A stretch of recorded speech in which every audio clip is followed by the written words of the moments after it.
2017. I think it's safe to say that not a lot of people really enjoyed this year, myself included. But looking back on the last 12 months, we've seen a lot of good come out in terms of gaming. In fact, dare I say, 2017 has been one of the best years in gaming, period. Nintendo Switch has been knocking out of the park with Breath of the Wild, Mario Odyssey, ARMS, Mario & Rabbids, with a great selection of third-party games like Skyrim and Doom.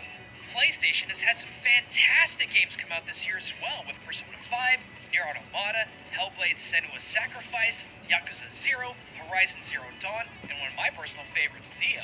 And indies? You can just get out of here. Freaking Bendy and the Ink Machine, Hello Neighbor, Cuphead.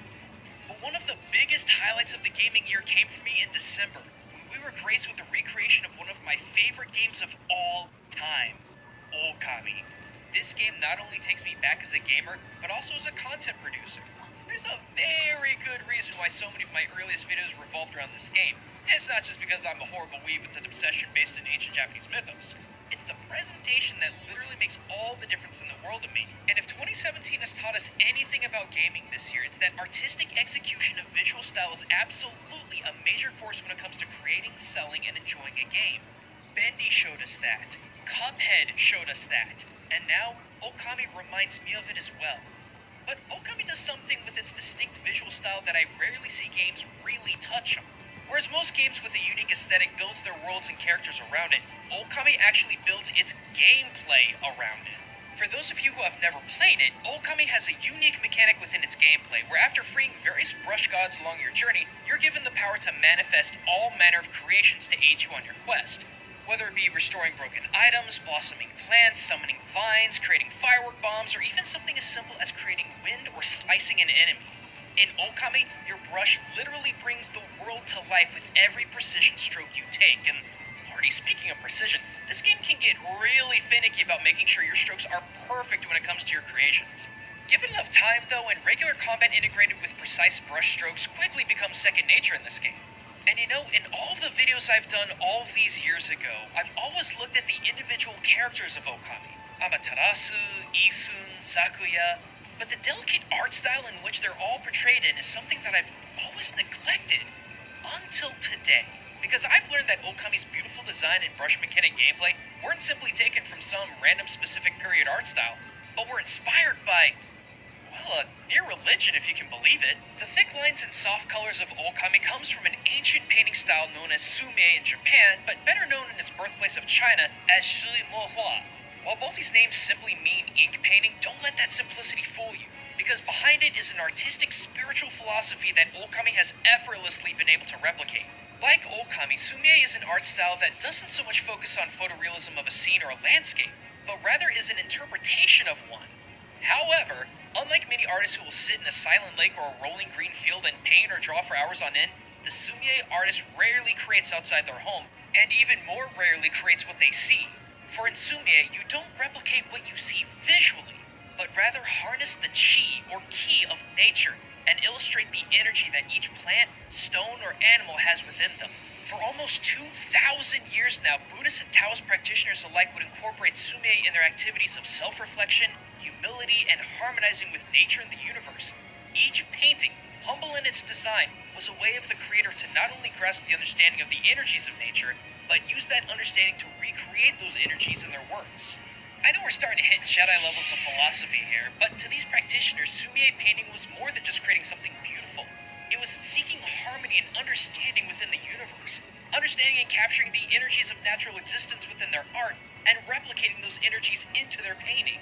As an example, capturing the temperament of an animal is far more important than perfecting its muscle structure, because you weren't simply recreating what you saw, but rather bringing its very existence to life through your brushstrokes. Isn't that exactly what you do in Okami?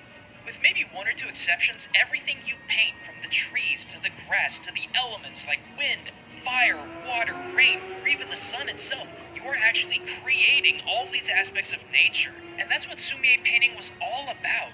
Just as the Buddhist monk would recreate the essence of the nature they were bringing to life in their painting, the player and Amaterasu create all manner of natural elements through their own brushstrokes. But you know, when you go back and look at the comparison between what you paint in Okami versus what the great Sumie artist painted hundreds if not thousands of years ago, it's easy to see a disconnect, right? I mean, a Sume artist creates a water lily by painting a water lily, not just drawing a circle like in Okami. Well, remember, for the Sume artist, the art isn't about creating photorealism of nature, but rather capturing its essence in the brush. And sometimes, all it takes is just a few small strokes.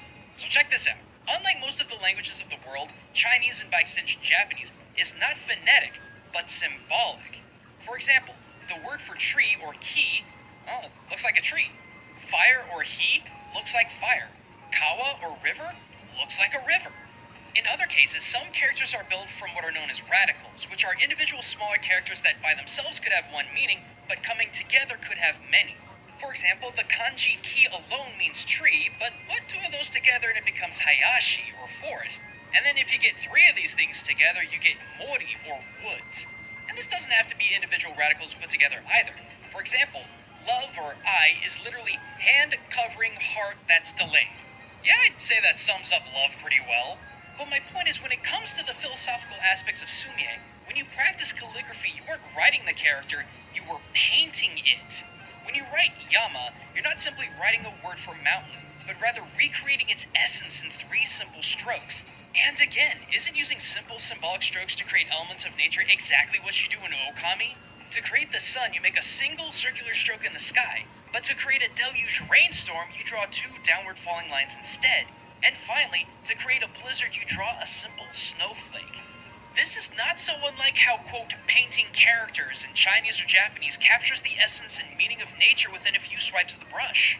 But I tell you what, simple or not, like I mentioned before, there's been far more than a few times in this game where I thought I painted what I needed to create the desired effect, but sometimes those trees just don't want to blossom, or sometimes those vines just don't want to connect with the Spider Queen's booty.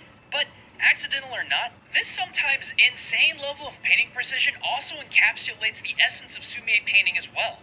For you see, to be a sumie master like no one ever was, it takes years upon years upon years of study to master brush techniques. In fact, there was one book specifically artists used as the backbone to learning and replicating the styles and strokes of all the great masters. A 300-year-old manual still used to this day called the Mustard Seed Garden.